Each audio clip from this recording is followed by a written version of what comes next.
Today, we are talking about key considerations for EV charging stations on your multifamily property. And we are fortunate to be joined today by David Aaronson, the founder and CEO of Refuel EV Solutions. A reminder, be sure to ask your questions through the Q&A button located right at the bottom of your screen. Please keep your questions as short as possible.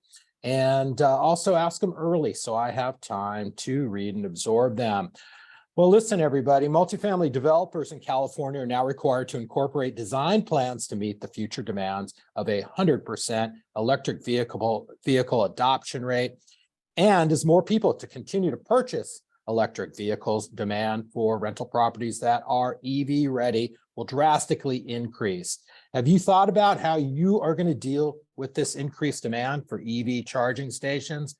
New for 2023 is a state law requiring installation of EV charging stations on newly constructed multifamily properties that have 16 or more units. And proposed bills this year would require installation of EV charging stations at certain existing multifamily properties, and also require that you allow your tenants the right to store small electric vehicles such as scooters, e-bikes, and mopeds in their units or designated areas of a property.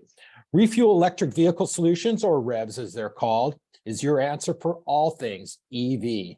REVS is a full-service EV charging company that exclusively serves the multifamily industry throughout the United States.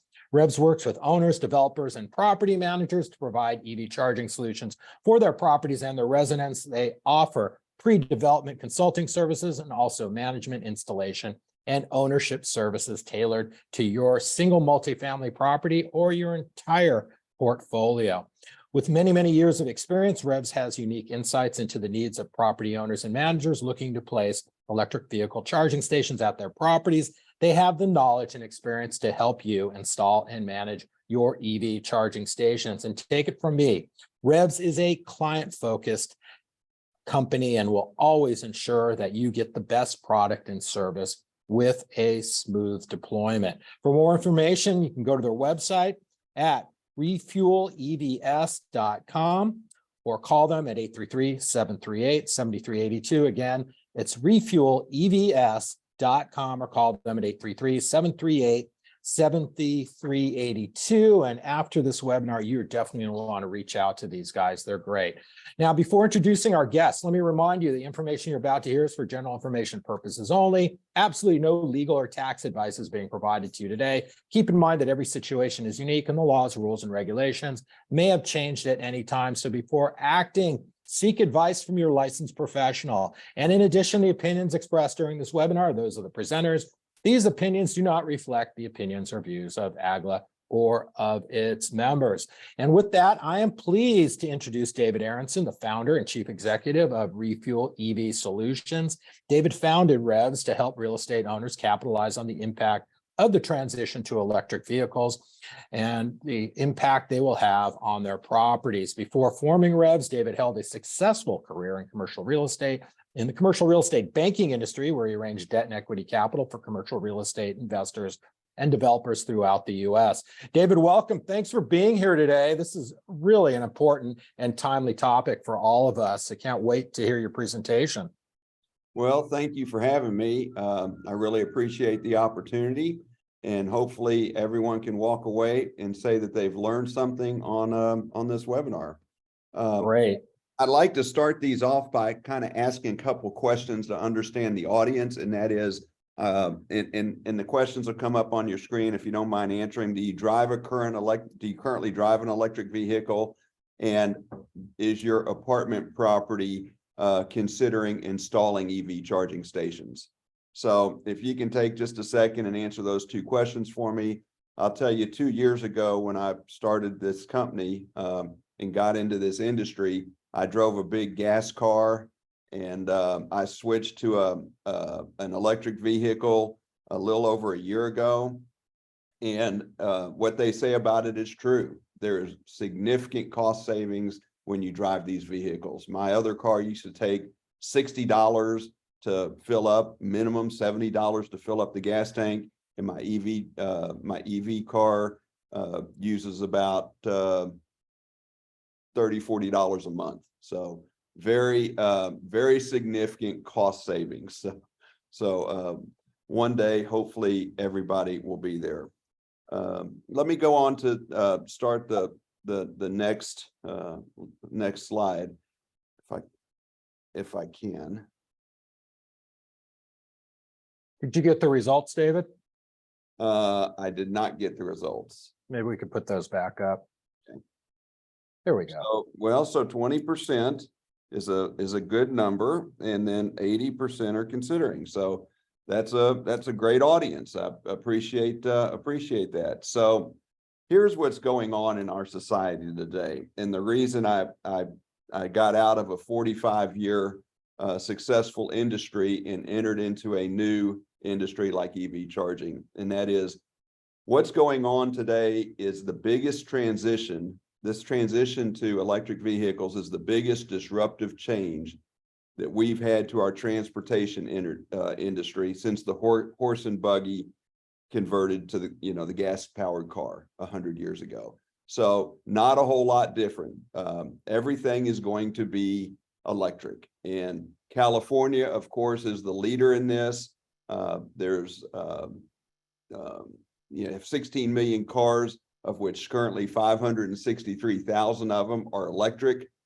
Last year, 20% of the new sales were electric, and this was a big increase because it was 9.5% the year before, and this year it's probably going to be well over 20%. And what's driving this change is not only do we have a lot of government incentives, but there are a lot of cars out on the market. 2-3 years ago, there were probably only about 25, and today there's probably about 75 different types of electric vehicles out on the market, and many of those are back ordered, so you can't get them yet. But over the next year, we'll probably have another 40 different types of automobiles coming out that will be electric, and you'll have your full choice. And I really expect EV sales to continue going out very strong.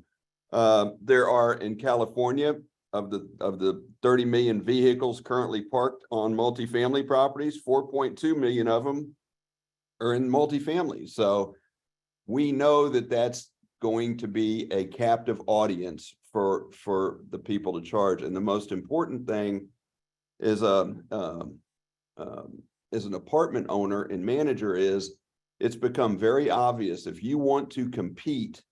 If you want your multifamily property to remain competitive in the multifamily space, you are going to need to have EV charging stations on your property to refuel your residents' cars. And the other thing that's real obvious is 99% of the multifamily properties existing today, not only in California, but across the United States, do not have enough electrical capacity to host the number of charging stations that they will need to meet the future demand. So how do I do this?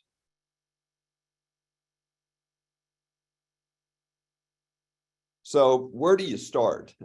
It's very interesting. There are so many companies out there that are selling and leasing and doing all kinds of stuff in this EV charging space. Where is a good place to start?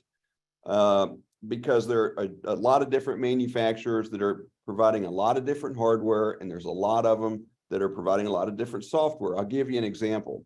It's kind of like going into a restaurant that you've heard great reviews about, and you look at the menu and there are so many great choices, you can't make your mind up. And you don't know if one's good or the other. So of course you ask the waiter or waitress, what do you recommend? And they will give you a suggestion. But when you ask that, and this is one thing that separates our company from the others, we don't manufacture. Okay. So when you ask that waiter what they recommend on the menu, you're getting their personal choice and their personal taste. Whether or not that fits your personal taste is irrelevant. For us, and at REVS, what we do is we know all the products on the market, and we will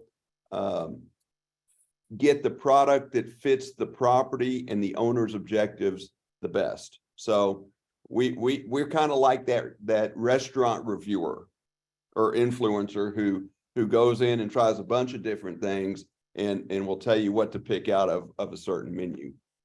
The other key question when looking at hardware is, in California, more than many of the other states, is do they qualify for grants? A lot of products that are on the market today do not qualify for grants. And if you can get a grant, you need to make sure that the charging station you put up will qualify for that grant. So I'm going to give a quick review on the different levels of charging for people who may not know. There are 3 levels, and they're split out to level 1, 2, and 3. Level 1 plugs in. You can see the plug. It's the same plug you have in your office, and that'll or furthermore, it's the same plug that many people put in their detached garages. And it's a level 1 charging station, and it will give your car about 3 to 5 miles of range per hour it's plugged in. Level 2 chargers, which is what we believe is the best fit for multifamily properties, have a wide range of what they're capable of, because they can either charge your car at a range of 15 miles an hour or 70 miles an hour. So that's a very wide range. And we advocate, where we can, getting the stronger of the 2 into the apartment property. And the reason for that is we have limited number of spaces. We need to get people charged as quick as we can. The 3rd level of a charging station is a DC fast. And this is where you see the federal government and the NEVI program pushing these out all across the country, so we can get our charging network up to where people can drive these EVs on road trips. This is probably the number 1 key to getting full adoption to electric vehicles, is being able to take them on a road trip. So this is why the government's very focused on putting these stations up, and they will. As an EV driver, I've been at them before. They will refuel my car in 20 minutes. So that was very good timing on that. So when I was talking about level 2 charging stations, this is what I was talking about. There are numbers of them on the market, but these are the 2 extreme. So the basic level 2 station's on the right, and it attaches to a 40 amp circuit, and it will take about 7 hours to charge your car. It depends on the car, but we've assumed that the car needs 50 kilowatts. So if you need 50 kilowatts, usually you can get about 200 miles off of that, depending on the car, and it'll take you about 7 hours to fill up. If you put in a 100 amp circuit, then you can get it done in 2.6 hours. So you can see there's a big difference. And of course, in multifamily properties, we're not going to get anybody to move their car at 11, 12, 1 a.m. in the morning because it's finished charging. So the 7.2, which is, by the way, the code requirement for California is to put in 40 amp circuits, and that's fine. And it works for new properties because they're requiring enough infrastructure to handle all of the cars. But you have to remember, the existing properties are completely different, and they can't put in enough infrastructure and enough electric capacity to handle the volume. So we think there will be some day charging, and if you can get 50, 60 miles an hour, people will, or EV drivers will use that car use that charging station during the daytime. The other real important fact that I wanted to say here is that one charging port can serve 7 to 10 EV drivers a month. And people ask me, well, how can they do that? Well, it's just like driving a gas car.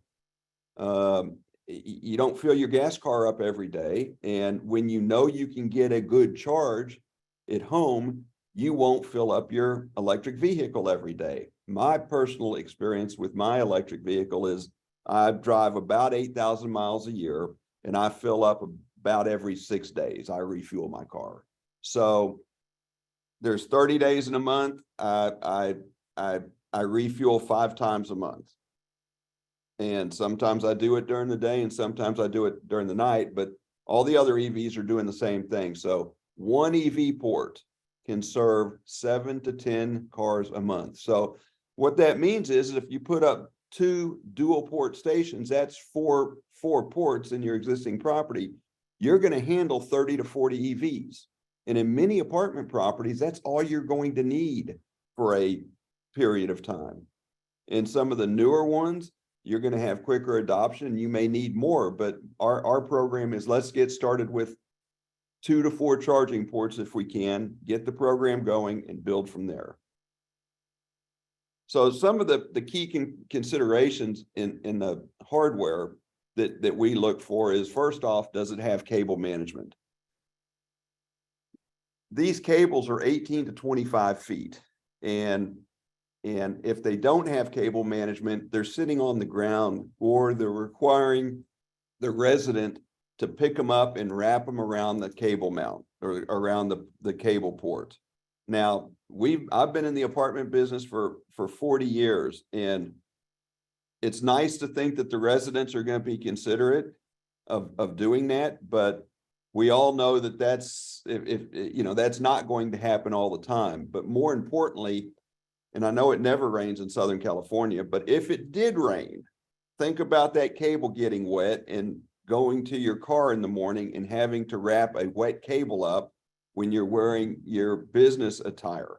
It's not going to happen. They're going to leave it on the ground, and it is going to be a trip and fall opportunity for someone to come along. So you really want to make sure you can keep the cables off the ground to the extent you can. The other key conditions are how long are the warranties. Most of the machines come with warranties anywhere from 1 to 3 years. Some of them can go up to 5 years. And then the other thing you want to check out is how durable are the stations. And we have a lot of people ask us, well, all we hear is stations are down and this, that, and the other. Well, I'm here to tell you that if the station's down, there's a lot of reasons it could happen, but we're running about 150 charging ports now, and we're 100% up 95% of the time. Some of the reasons it could go down have nothing to do with the hardware breaking or the software not working. It could be that the circuits got overloaded and switched off. It could be that you haven't paid your network fee. It could be any number of reasons that have, that are very easy to fix. And if they aren't easy to fix, usually, the manufacturer will send you a new replacement machine.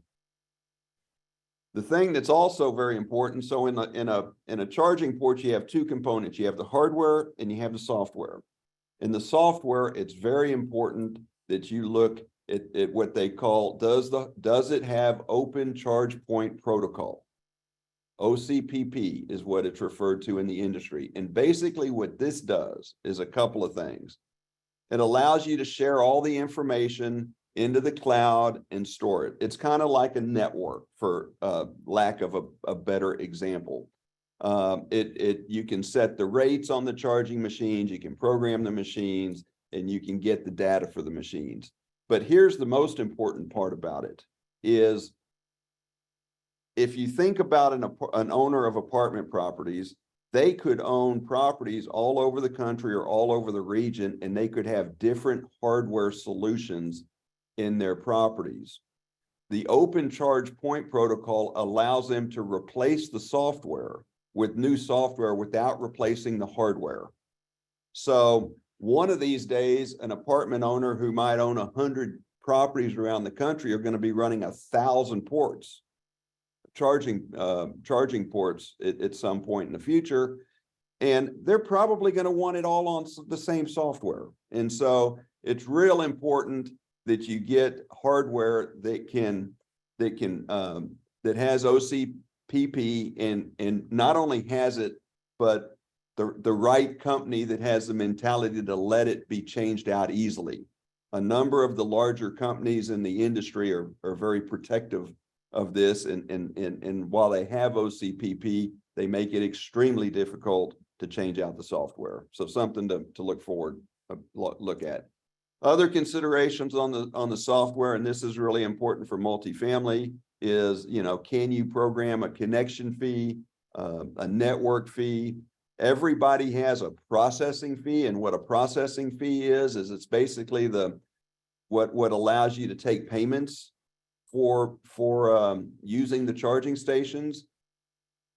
And in many cases, these processing fees run 8 to 10% of whatever your revenue collection is, which is another source of profit for the vendor because it's not costing them that much on the other end. We have vendors that we work with that are charging less than 5% on processing fees, and we know what their cost is. So that's an area that's going to should be looked at. The other thing is you want to be able to do your reporting. You want to be able to change your price during certain hours. Not all software is able to do that at this point.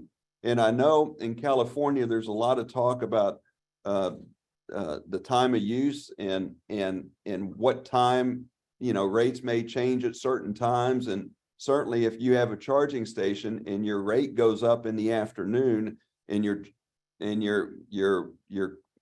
rate on your charging station stays the same, then you're going to have a problem. You could be paying more for the electricity than you're selling it at. So you really want to make sure that you have software that can change the pricing as your cost of electricity changes.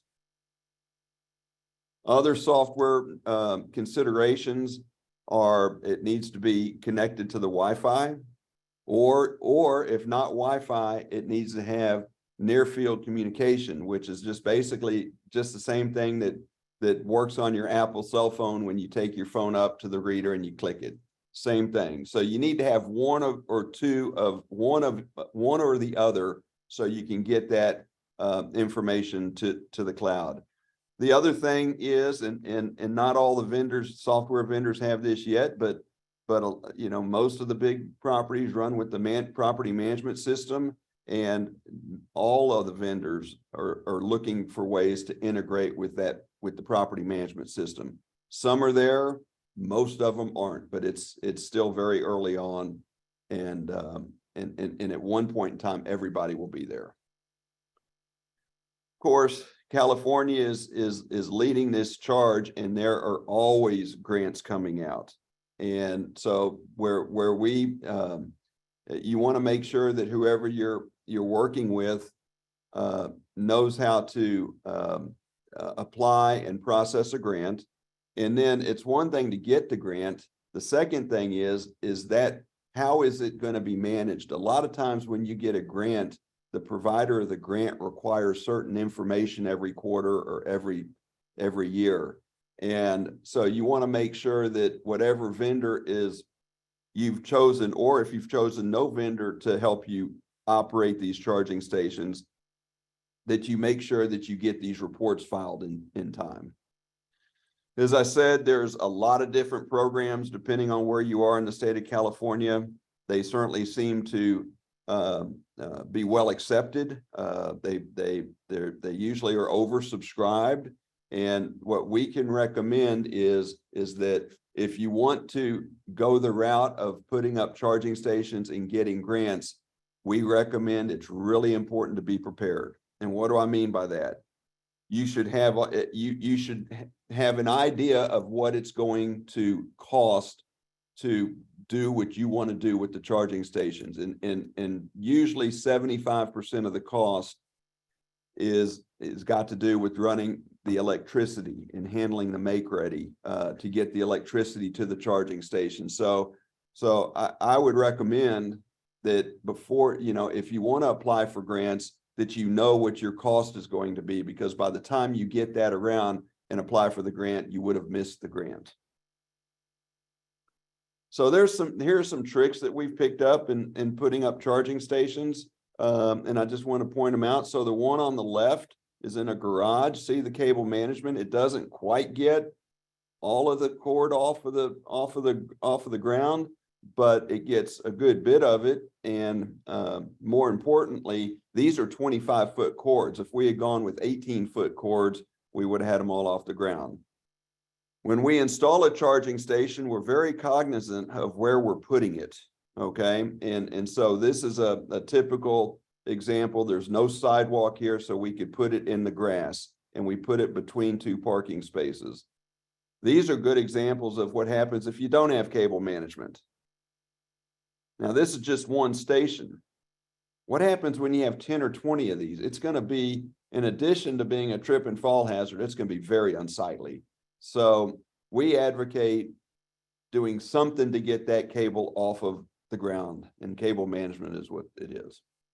A couple other things on the installs. If there's a sidewalk involved, we like to install the charging station right next to the sidewalk, not in the parking lot, right next to the curb. Why? Because when you install a station here, it could be a problem for your clients that have wheelchairs, and not only that, you know, people just walking along will run into them. So you know, we suggest putting them out of the way as much as possible, and getting them out of the way of the parking spaces.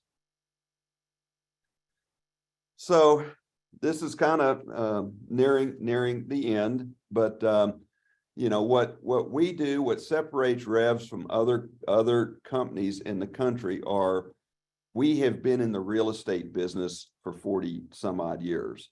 And in the real estate business, we are very familiar because we've been involved in the multifamily business for that period of time. We understand what the owners need, and we have a keen understanding into what the property managers, as well as the property, you know, the team needs as far as a partner in putting up charging stations. And so we're fully equipped to handle every aspect of that. And you know, we recommend that you rely on a company like ours instead of a vendor. You got to realize most of the vendors fall in two categories. They're either public companies, and lately they're public companies, their stock is getting beat up pretty bad. And then they're private companies, and the private companies could have venture capital funding, or they could have funding from a wealthy fund or whatever. But the thing that motivates these companies is putting up selling and putting up charging stations so they can get clients signed into their network. Okay, so in many cases, we see vendors putting way too many charging stations up at properties because that's what's important to them. Now, this has to do with existing properties. The rules for development properties and new properties, as was previously mentioned, you have to have 25% of the spaces have to have charging stations added day one. And that is in our opinion, a tremendous overkill, because the market is not going to use most of those machines for many years. And so the good news is the Cal Green Code changes every 3 years. And so maybe they'll listen to what's really going on out in the field, but in an existing deal, you have a certain number you have to put up day one, and you won't have that many EVs to serve. So that'll be a problem. But in the existing properties, if you start out with 2 to 4 charging ports, you can generally handle 30 to 40 residents that drive electric vehicles. So our company is one that has, as was mentioned, we provide all the services, and all we do is focus on multifamily. My partner and I have over 70 years of experience in the development, in the management, and the financing of multifamily properties all over the country. And we have an in-house team of electrical experts that have been in the electrical industry. And so one of the things that we do that's different is we see so many clients of ours negotiating with the vendors to save $100 or $200 per port on their hardware and software. But when when they agree to a contract, they send an electrician out, and that electrician doesn't get bid. And so we see a lot of times those electricians are really overcharging for the services that you need. A good example, we just had a deal in Houston where the electrician was going to charge $40,000 to run four charging ports in the conduit in a parking garage. That work was $20,000 at the end of the day. So be aware, I guess, is what we're saying. And it's also the way we save money. We handle grants. You know, we not only handle grants, we also will help you if you have to put out an RFP for EV charging stations. We can do that. We take you basically from cradle to grave in the EV charging business.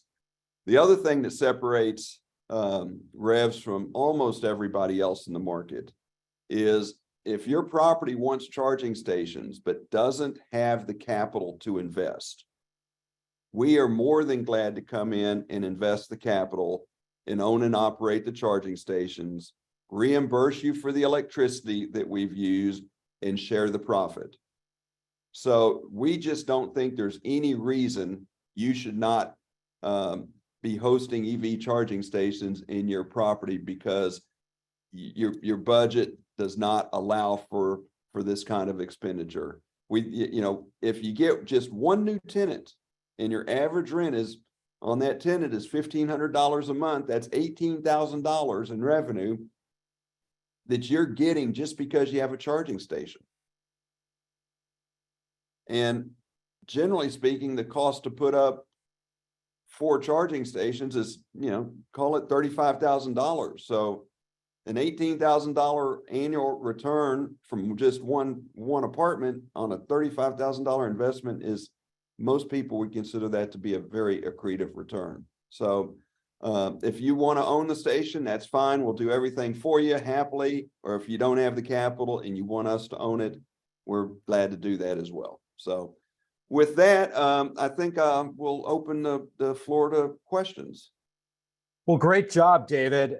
Just so you know, we had well over 100 people on today, a lot of interest, and we got a ton of questions. So if you don't mind, I'm just going to fire them at you as they came in order. Great. The first one is from Meg, and there's a couple people that asked a similar question. Meg has a small property. In fact, she has a triplex, and she wants to know, is there an option for a small property like hers to get an EV charging station? Well, it really starts off with whether or not there's enough electricity at the property. That's the main thing. If there isn't enough electricity, then it gets much more difficult because you have to call the utility company and see what it takes for them to bring out additional power. So and that can be quite expensive, or it could be quite inexpensive. It just depends. And then of course, on a lot of smaller properties like triplexes, do you have off-road parking? Or are people parking in the streets? That's another consideration you have to have. So you know, one charging port, I say one charging port should serve a triplex absolutely fine. And you know, if you're but it's hard for me to give you a real guess without knowing if you can get an electrician. You know, if you get an electrician out and ask them if they have some capacity in the panel to put up EV charging station, that's the place to start. And what do you need, like 220 volts? Is that what it is? 220 to 240. And I would say at a project like this, as much as I like a 100 amp circuit, if you can get a 40 amp circuit, you'll be fine. Got it. And let's say that Meg does have the right electricity at her property. Do you guys service these types of small properties? Could you put in charging stations? Oh, sure. Absolutely. Absolutely. And it wouldn't be one of these ones that you showed in your examples where they're attached to the ground. They'd probably be smaller ones, right? So there's two things you can do. Okay. There's one is you can run the 220 plug and then just charge, you know, let the the renter have their own EV charging station. And so that's one option. Just put in the 220 plug with the 40 amp circuit. The other option is, and they'll buy their own thing. But the question is, who's going to pay for the electricity? Okay. If you put it on a house meter, then of course the property owner is going to pay it. But there are some devices out there that will actually allow, we call them smart switches for lack of a better term, that you can put at the plug, and every time somebody uses that plug, they can bring their own charging station in, but if they use that plug, they have to flash their credit card or their cell phone up, and it will tell them what it's charged. So it gets them off of the house meter. If you Got it. Got it. Is there a profit making opportunity in something like that where the property owner could charge a little extra for that use? Absolutely. We wouldn't be in this business if there wasn't a profit making opportunity. So I like your style, David. Well, I'm just telling you, I'm an entrepreneur and I believe in capitalism. But what I would suggest is in California, the average cost of your electricity is about 20 cents a kilowatt hour. We're able to charge 49 cents for that electric vehicle that's located in that rental property. Got it. It's still a lot cheaper than buying gas. Charging 60 cents. There's some that are charging 60 cents. The thing is, if you give it away for free, then the people driving the gas cars are going to say, well, why don't I get my gas for free?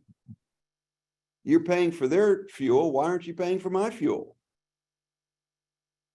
So got it. We don't think free is a great option. Free is not free. It may be free to the EV driver, but to the property owner, it's going to cost in California for an average EV driver, it's going to cost $400 or $500 a year for giving that EV driver free electricity to charge their car. So put 10 of those up, $500, that's $5,000, cap it at 10% or 5% or 3% or whatever. That's, you've just lost over $100,000 of value giving away electricity to your residents. Incredible.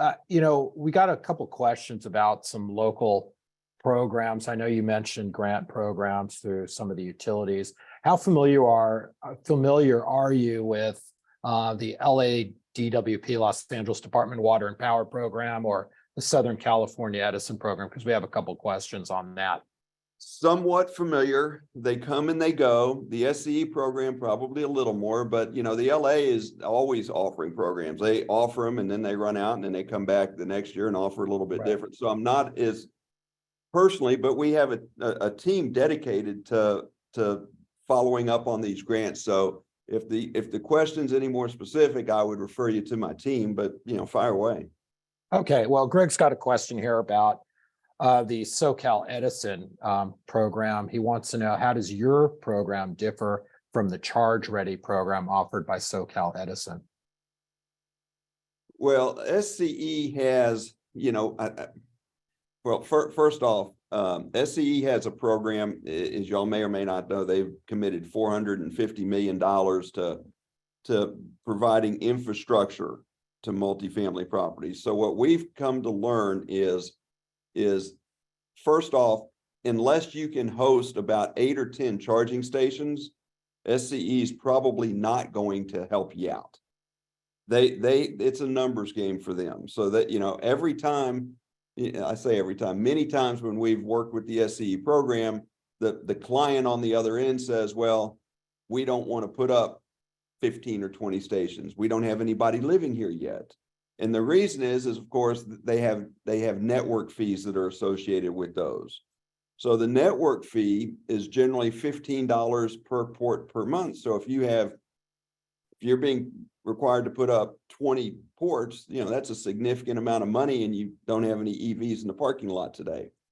If you're in a certain neighborhoods and districts and zip codes in the SCE jurisdiction, they will pay for everything to put up, EV charging stations. Okay. And I may be wrong on this, but I think that in those cases, they actually do not charge the user because they're usually looking for lower income to put them in lower income areas. In the higher income areas, what they do is they will run everything to you, and they'll give you a grant to buy the equipment. Okay. And at that stage, you need to put up the rest of the money to buy the equipment. So there's a little bit of capital that you have to put out. The problem that we found is most apartment, I say most, a lot, maybe it's just the ones we work with, they didn't like having to sign a 10-year agreement with SCE. SCE requires a 10-year agreement and $200 a month for the electrical meters that they're setting up. To us, it's a bargain. You're getting a whole bunch of electricity for $2,000, but the concern is they're not going to own the property for 10 years, and they don't want to, have an agreement like that, put on their buyer. They think that's going to be a problem. We respectfully disagree. We think that it's a bargain what they're doing. We think it's great. And other than having to put up a few more machines than are necessary today, it's still a great program and one that we think other utility companies are going to follow. Got it. Got it. Pauline's asking about the Los Angeles Department of Water and Power rebate EV programs, and she wants to know, does your company use them? We have done some of those, and I can't give you the details of them. You got to remember, every city, every state, every utility company, every apartment complex is different. And at my age, I just can't remember all the details. But we do have people here who can answer any questions on them. So if you have a specific question on the LA, feel free to send us an email, and we will get it addressed promptly. And it would be this email we have up on the screen, this info at yeah. Great. So take that down, Pauline. I think I know the answer to this question, but I'll ask you anyway. Patricia wants to know what happens if the multifamily property is old and the sub panel can't withstand the additional electricity needs. How is this handled when you install an EV charging station? Well, that's a great question. Quite frankly, some properties, you're just going to have to get, they're going to have to get additional electrical capacity. Okay. Otherwise, you'll cause a fire or you're cut out your electricity, right? Well, yeah, you have to, and it's just going to be the way it is. And but here's the thing: as an apartment owner, you need to know that. And right now, if you're in SCE's jurisdiction, they will send somebody out free and tell you everything.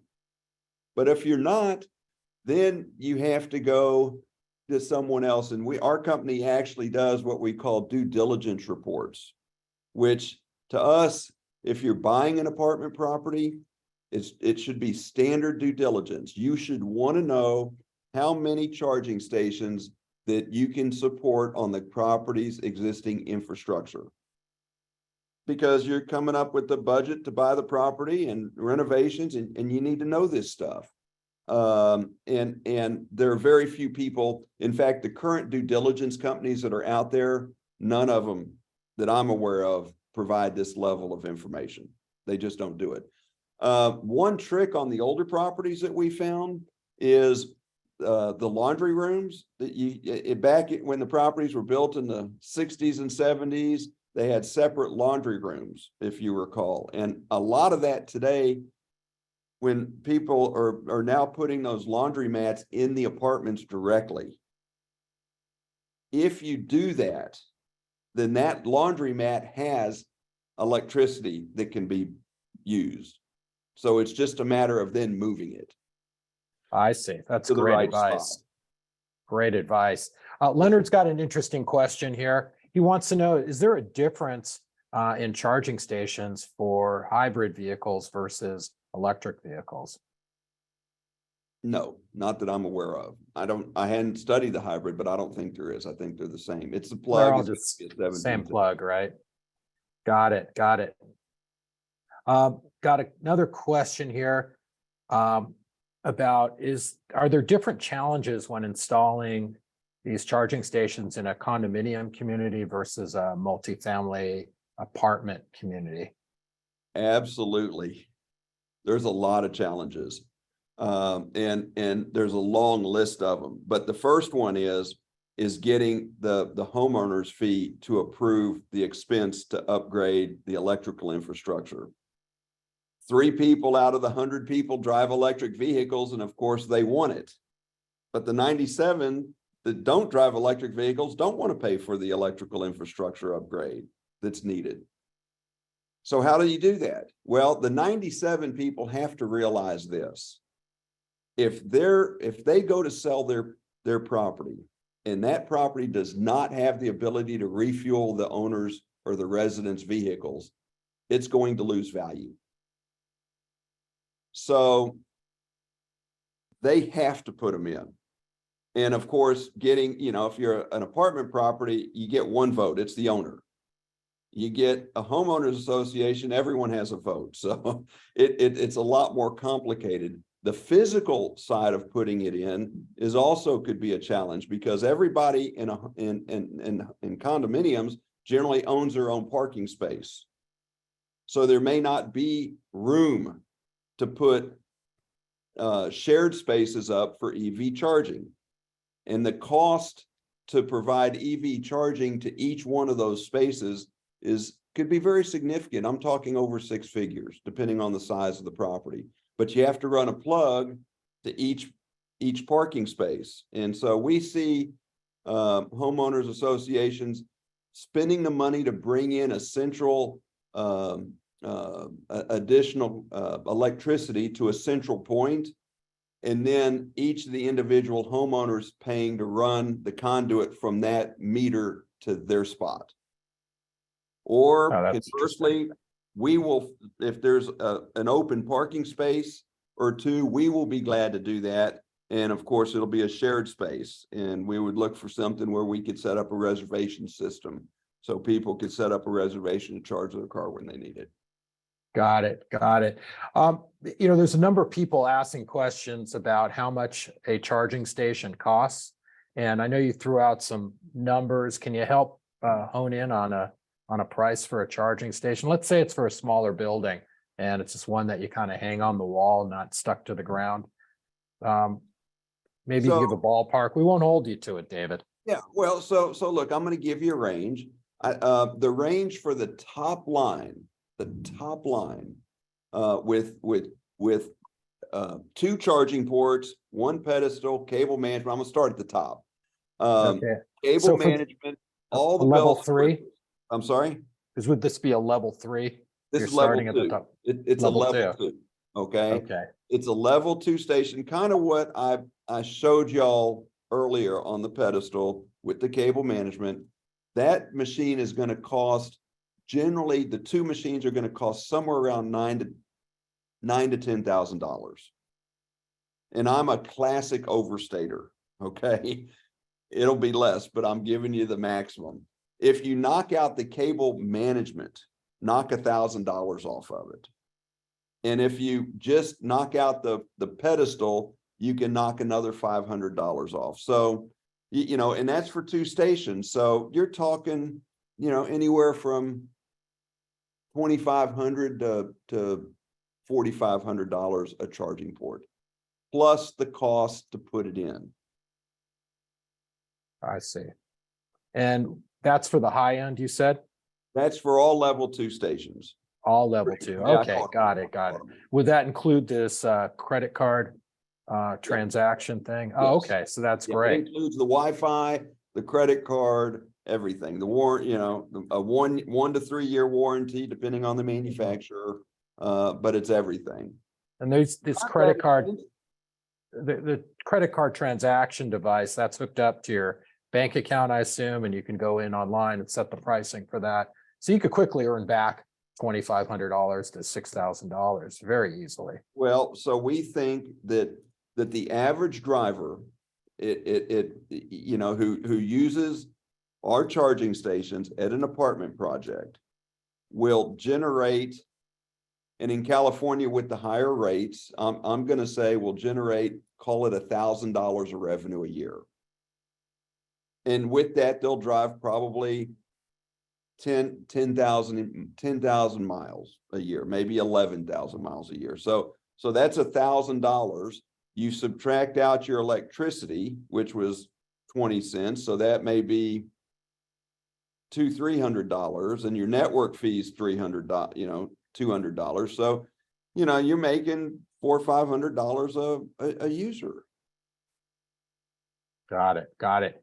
Got a great question here from Maggie. I'm glad I went down to the bottom of the list for this. She wants to know, she's installing solar panels at her building. Will solar panels help run the charging station? Well, it depends what the solar panels are being charged to do. We talked to a client yesterday, and they were installing charging or solar panels for the benefit of their tenants. So the question is, where is the electricity for those solar panels going to go? Is it going to go to the house meters and store it? If it's on the house meters, then it can probably be used.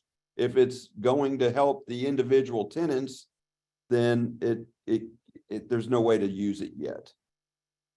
I see, because it's just not connected over there to the house meter. Right. Got it. Got it. Makes total sense.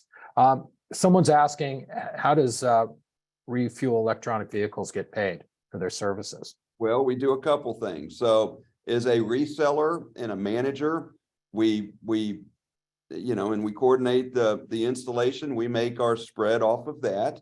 And then if we manage a station, the one thing we've learned, and it doesn't matter whether we talk to big companies or small companies, none of them want to manage the charging stations and deal with it. And while they don't break that often, when they do, it's a big problem, because the person who's responsible for fixing it at the apartment property doesn't know anything about it.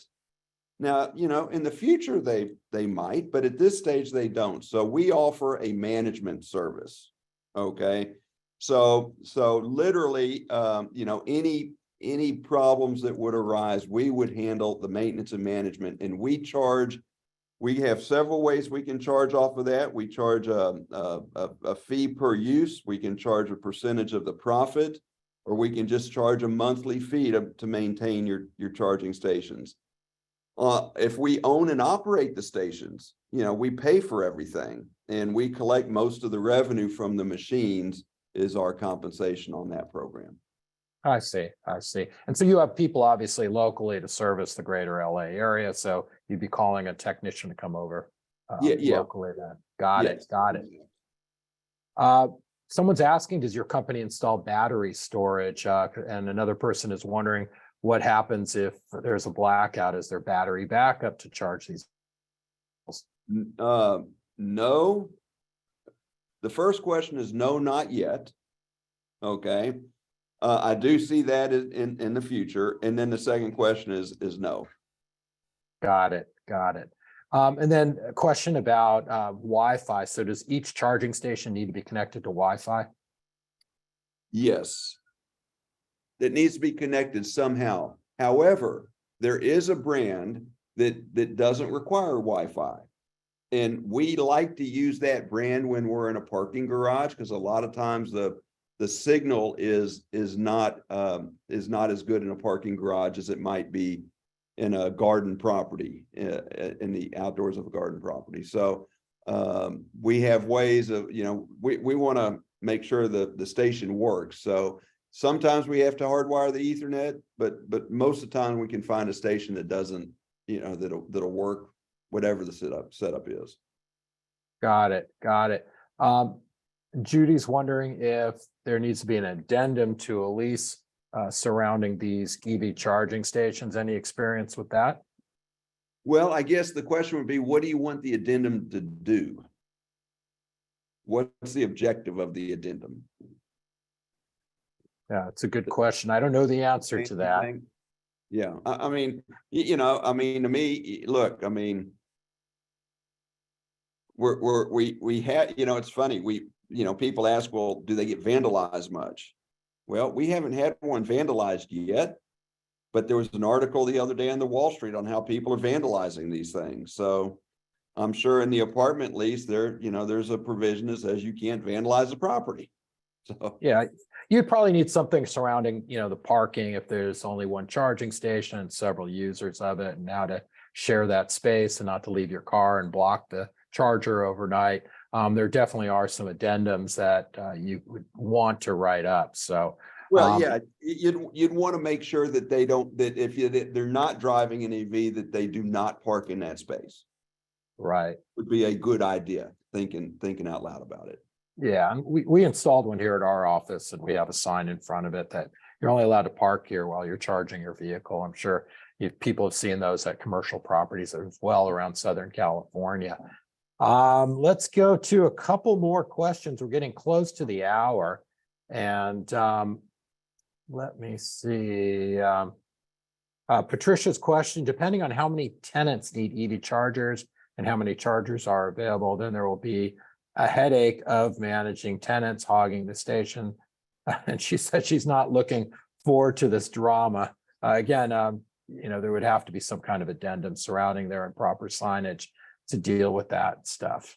Well, and the other thing is this. One of the common problems we found, especially in the properties that were giving the electricity away, is people would get home and they'd hog the charger. They wouldn't need much of a charge, but they get home, they think it's their own personal space, and they plug in. They only need an hour of charging, but they sit there all night long because it's free. Right. Well, we found if we put what we call a transaction fee, so every time they lift that holster out of the machine and connect it to your car, it's going to cost them $3. They'll wait until they need to get 30 to 40 kilowatts of charging. So that will allow them to, and they won't need to do it the next day because they'll have a full tank. So just a little bit of encouragement up front by a fee will help that. And then of course, we can set the charging machines up to also, if they don't move the car at a certain point in time, let's say they charge their car at night and they decide not to go to work the next day. But they're leaving their car in that space. We'd want to charge a fee to them if they're going to let that car sit there and not use the charging station. I see. Got it. Elaine wants to know, do these charging stations impact fire insurance? She's concerned about batteries in these cars catching fire. I don't know if the charging stations impact fire insurance at all. It's very funny. We've had to deal with this question a number of cases. And the funny thing is the gas-powered vehicles actually have more fires than the batteries-powered vehicles. And yet the battery-powered vehicle fires are the ones that are put on the news every day. So I don't think they're, from what I can tell, and from what the statistics say, the battery cars actually are not as big a fire hazard as the gas combustion engines.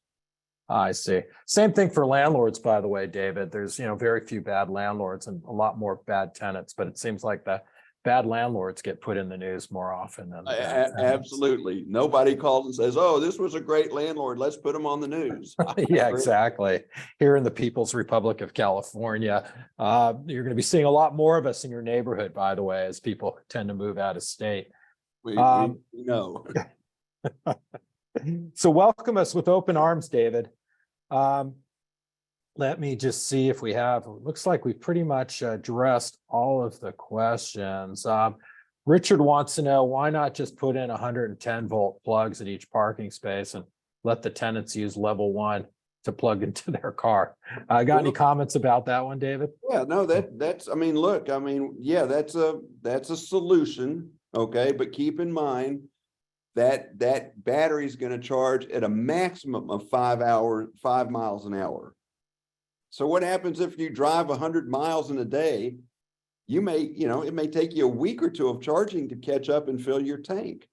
And of course, the other side of it is it takes electricity. There's only so much electricity that property has.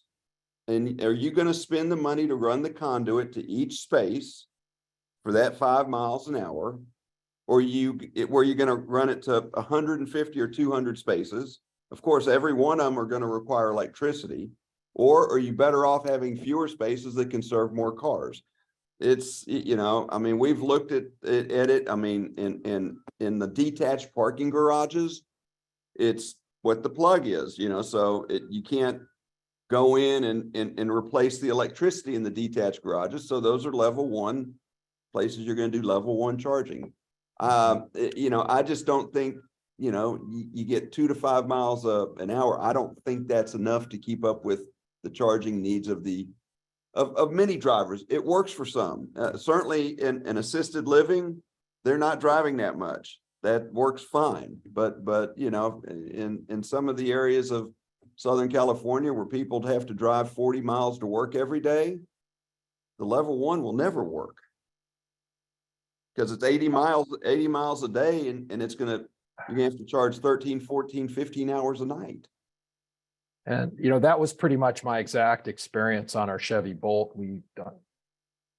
Before we installed the charging station, we were getting about 5 to 6 miles per hour, which was great, for my wife, who doesn't drive as much as I do, but you're going to have a lot of pissed off tenants. Let me tell you, if you try to go that route, that is not customer service, one iota. Right. Got a comment from Maggie here. I think we're going to have you back again soon, David. Maggie said she thought she had it all figured out, but after the seminar, she has so many questions. Maggie, call David Aaronson, call REVS, and they will definitely help you out. Listen, David, this has been great. You're a wealth of knowledge, and I've enjoyed talking to you, and I hope you do come back very soon. This is a really important issue for those of us in the rental housing business here in California. So many new regulations are getting passed, and at some point in time, many of us are going to have to install charging stations at our properties. So very timely and very important topic for us today. So thank you for being here today.